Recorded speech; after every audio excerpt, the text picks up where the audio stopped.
We have a close-knit circle right now, but the purpose is to spread love through gospel music.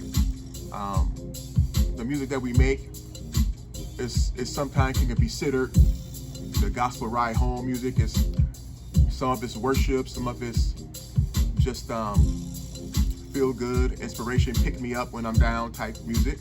That's why, say gospel ride home. Some of it might sound a little jazzy, little contemporary gospel, but it's just a mixture. You never know what we're gonna get. It depends on how the Spirit's leading us. Some people might consider it too contemporary, but the main intent is to worship and glorify our Lord and Savior. Okay. But you have a little music for everybody, right?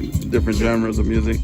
Yeah, I think I haven't heard everything yet, but some stuff might sound a little country, some stuff might sound a little rock and roll, but at the core, I just hope that people realize and understand that my intent is to please the Most High.